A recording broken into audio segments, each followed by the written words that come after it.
E aqui no estúdio já estamos com o vereador Cassiano Ucker, do Cidadania, que sugere, né, medidas de proteção a mulheres em situação de risco em ambientes como bares, casas noturnas e restaurantes aqui de Joinville. Muito bom dia, Cassiano. Cassiano, fala um pouquinho sobre esse teu projeto, né? O que incentivou a ter um projeto como esse, a colocar um projeto como esse na Câmara de Vereadores aqui de Joinville? Bom dia, William. Bom dia, Fernando. Bom dia a todos os ouvintes da Jovem Pan. Então, esse projeto ele surgiu mediante uma necessidade e uma observação que a gente fez, onde cada vez as mulheres estão sofrendo mais agressões. E a gente não fala só daquelas agressões que mais impactam na sociedade, né? De uma violência sexual, de uma agressão física, mas isso até é uma abordagem, às vezes, que deixa as mulheres mais desconfortáveis.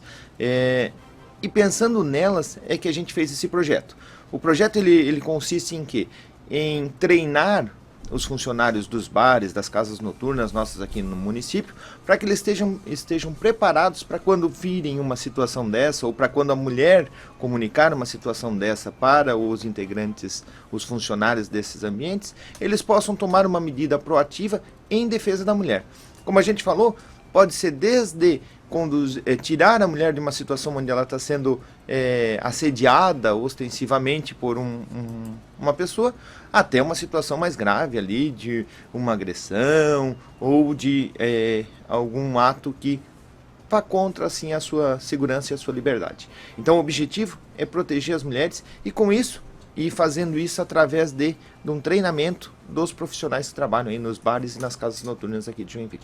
Cassiano, é mais ou menos igual aquele projeto que foi feito também nas farmácias, de quem sabe a mulher vem com um X na mão, ou às vezes um bilhetinho, ou algo escrito, né? A pessoa ter esse discernimento de que essa pessoa está pedindo socorro, é mais ou menos isso?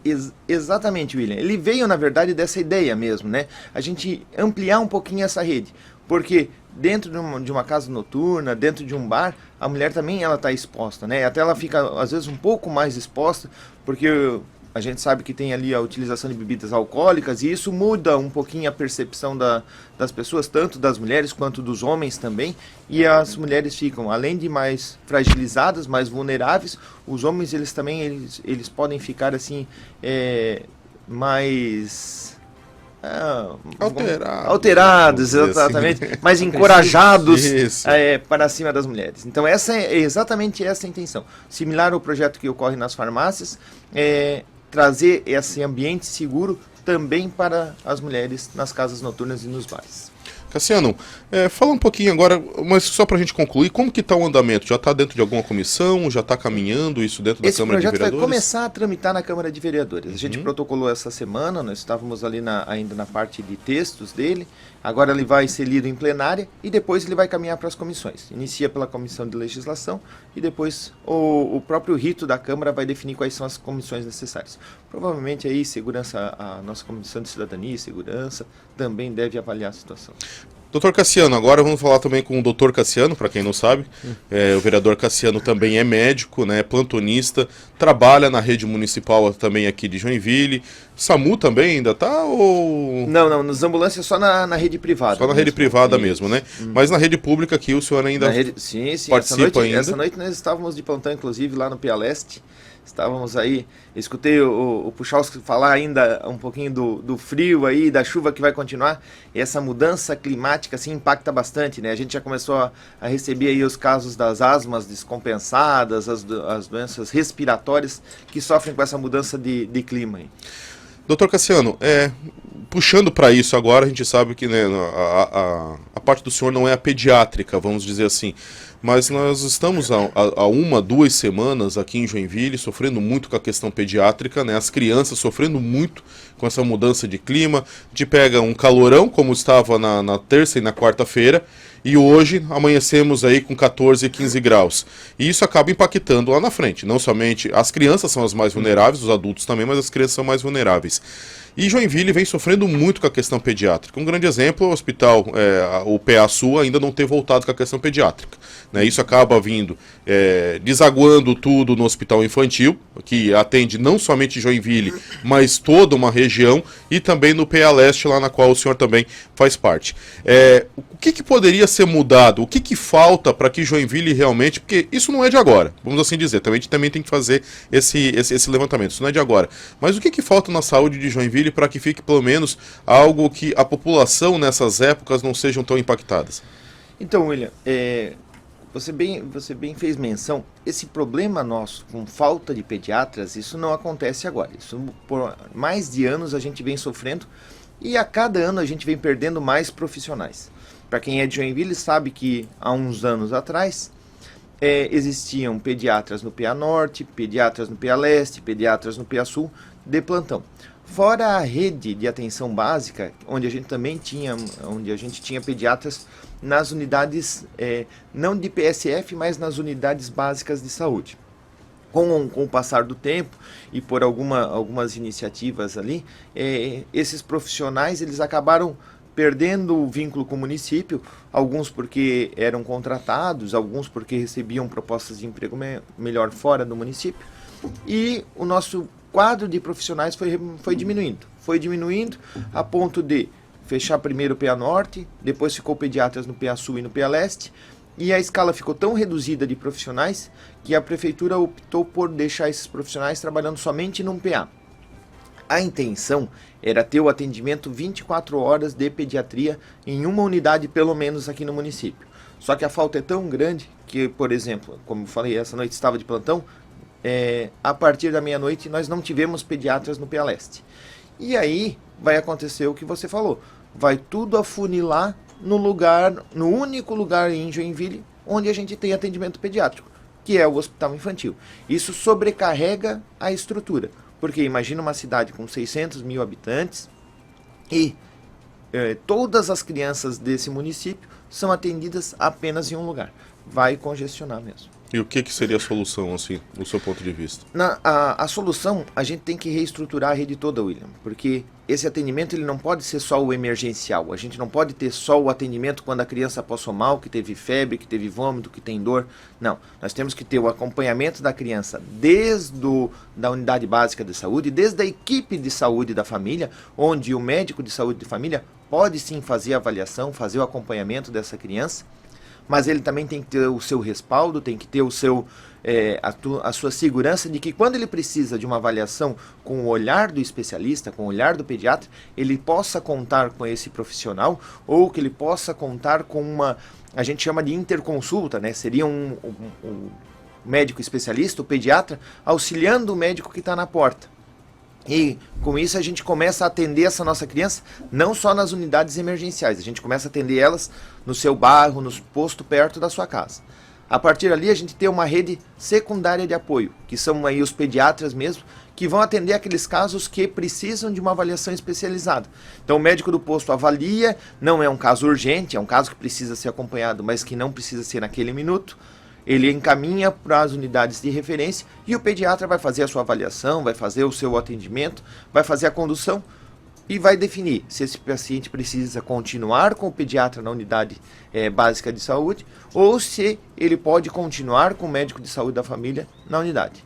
E por fim, aí sim, as unidades emergenciais. A UPA Leste, a UPA Sul, pelo menos, né? A gente vem discutindo isso muito. Eu considero que é muito cruel para quem mora lá no Paranaguamirim, no final do Paranaguamirim, ter que atravessar a cidade toda com seu filho com febre, seu filho chorando, seu filho vomitando, por vezes convulsionando em situações mais graves, até o hospital infantil para ser atendido. Então, nós precisamos ter mais pediatras atendendo também dentro da rede de atenção de urgência e emergência. PA Leste, PA Sul e, por último, a nossa estrutura terciária. O que é o terciário? É o hospital. O hospital para casos graves, para casos que realmente tem que ter uma intervenção rápida, precisa de internação, precisa de exames, de exames imediatos, às vezes até de alto custo, e de procedimentos. Vereador, bom dia, é um prazer tê-lo conosco aqui no Jornal da Manhã da Jovem Pan. E ainda falando sobre a questão da saúde, eu pergunto para o senhor, né? O estado de Santa Catarina retirou justamente esse estado de calamidade. E a pergunta que não quer calar é a seguinte, na opinião do senhor, esse tempo é um tempo bom para essa retirada ou ainda precisaria esperar um pouco mais? Como é que está toda essa situação na opinião do senhor?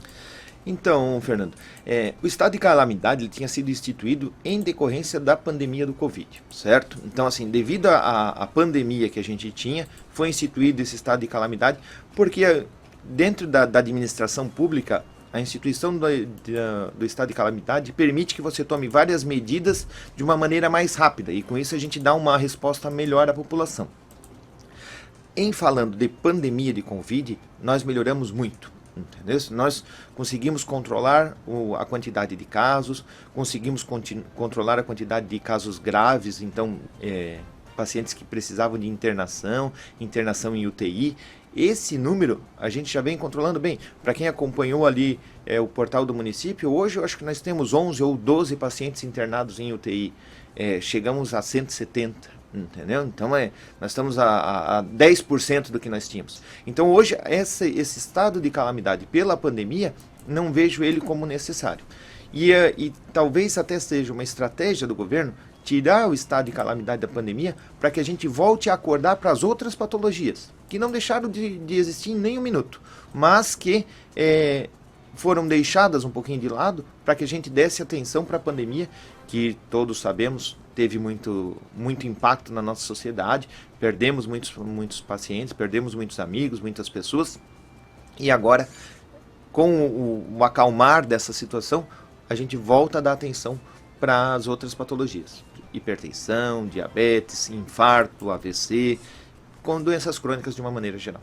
Mas isso também só vai funcionar, né, doutor, quando tiver também mais médicos, né? Que a gente sabe que também as unidades básicas de saúde da família também estão precisando de mais médicos. Saiu um concurso agora, inclusive a prefeitura colocou, que já tem sido feito nesse mês, chamamento de alguns médicos para as unidades básicas de saúde da família, que é aquele atendimento, né, complexo, aquela pessoa que vai lá e faz a consulta. O senhor tem acompanhado esse trâmite mais de perto, tem acompanhado como está sendo o encaminhamento ou o chamamento desses médicos?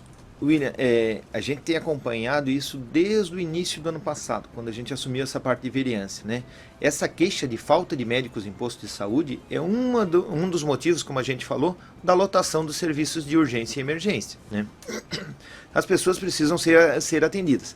Se no posto perto da casa deles não tem médico, obrigatoriamente eles vão buscar outras unidades. Quando a gente identificou isso, no início do ano passado, nós conversando com a Secretaria de Saúde, eles nos passaram um número ali que faltavam em torno de 40 médicos para compor a rede de atendimento das unidades básicas de saúde. Falando em 160 postos de saúde da família, 40% faltando é um número significativo. De lá para cá, várias foram as tentativas da prefeitura de contratar médico para esse serviço, mas nós insistíamos com eles que a maneira de contratação em um contrato de curto espaço de tempo não era convidativo para que viesse médicos de fora de Joinville para morar na nossa cidade, para assumir um posto de saúde, porque a intenção também da unidade de saúde da família é que esse médico fique ali por um tempo maior, conheça aquela comunidade, conheça a demanda, a necessidade daquelas pessoas e com isso consiga formar uma relação ali de parceria com a comunidade e atender melhor eles, né? E com isso a gente viu que quando esse sistema funciona muito bem, a unidade de saúde ela é muito resolutiva, né? Então ela precisa encaminhar pouco, o médico consegue resolver muita coisa internamente. Como vereador, o senhor vem trabalhando essa questão mais de fiscalização também, o senhor tem rodado dentro dos hospitais, tem acompanhado as unidades básicas de saúde da família também, isso daí como vereador, sendo que o senhor tem o conhecimento nessa causa da saúde, como que o senhor tem feito esse trabalho dentro da vereança? Sim, a gente tem visitado tanto as unidades básicas de saúde para verificar em loco essa falta, né? Como a gente falou, ano passado faltavam 40, mas esse ano a prefeitura trouxe para nós que na semana passada faltavam 51 médicos, então a gente piorou em vez de melhorar, e que a expectativa deles é que durante essa semana mais 6 profissionais pedissem a conta, porque tem outros compromissos. Então, essa falta de médico, assim, ela é uma realidade, a gente escuta isso dentro dos PAs, enquanto está atendendo como médico, a gente escuta isso como vereador, e a gente vê isso andando pelo nosso município. Qual foi a ação que a gente tomou com isso? A gente cobrou ostensivamente da prefeitura para que fizesse um concurso, explicando e tentando mostrar para eles que a maneira de contratação era importante, e deu certo. Eles fizeram um concurso no final do ano passado, o concurso teve mais de 200 inscritos, 260 e poucos inscritos. Foram classificados nesse concurso 180 médicos, mais ou menos, e a prefeitura tinha chamado até semana passada em torno de 15 médicos para assumirem já. Em decorrência dessa semana, essa semana, para quem acompanhou, lá na Comissão de Saúde na Câmara de Vereadores, a gente chamou 2 vezes o secretário para abordar essa dificuldade que nós estamos tendo na saúde. E aí, essa semana foram chamados mais de 40 médicos desse grupo de concursados, para que eles comecem o processo de entregar a documentação, fazer a qualificação, para poder compor essas equipes de saúde da família. Então, devido à cobrança que a gente está fazendo na Secretaria de Saúde, estão chamando já os médicos que foram classificados nesse concurso que foi feito no final do ano. Então a gente está correndo atrás, está fiscalizando. Isso no ponto de vista das unidades de saúde da família, para a contratação de médico, começou a andar, essa engrenagem começou a girar. Dentro dos hospitais, a gente fez as fiscalizações também, tanto nos 3 grandes hospitais nossos, né, no São José, no regional, no infantil, e dentro do nosso hospital municipal, nosso hospital público, a gente encontrou uma dificuldade ali devido à falta de medicamentos e insumos. Então, vários foram os medicamentos faltantes. A gente fez, inclusive, um pedido de informação para a prefeitura, para que eles explicassem ali o que estava faltando e por que estava faltando, né? Porque medicação dentro de um hospital é fundamental para fazer com que a coisa funcione. Não adianta nós só passar pela consulta do médico e não ter como tratar esse paciente. Então, no pedido de informação que a gente fez, vieram faltando aí mais de 100 medicamentos no mês de dezembro, no mês de janeiro, no mês de fevereiro, e a prefeitura estava fazendo os processos de licitação para poder compor essa medicação. Vários processos desses foram dados como desertos ou vazios, como a gente chama, ou seja, não teve interessados a vender aquela medicação no preço que foi solicitado nos trâmites da licitação que foi feito.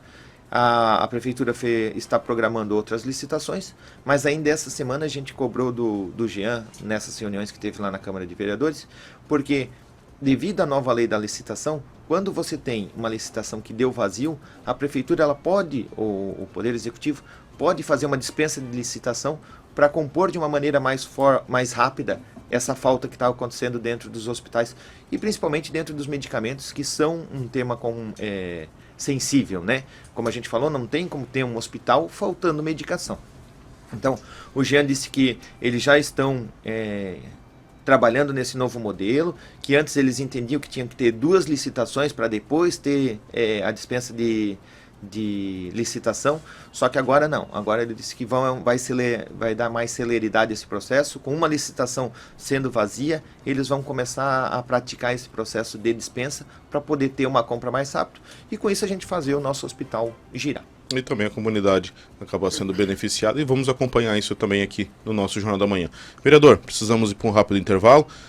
Agradeço já também as colocações que o senhor fez aqui e desejo para o senhor um bom final de semana. Bom dia. Obrigado, William, pela oportunidade de estar aqui. Obrigado, Fernando. Parabéns pelo trabalho, né? A gente tem acompanhado aí, devido à maneira séria que vocês estão conduzindo o programa, várias autoridades do nosso município têm comparecido aqui e isso é um reflexo da seriedade do trabalho. Parabéns aí, um abraço para todos os ouvintes, uma boa sexta-feira. Vamos se agasalhar hoje porque ainda vai estar frio.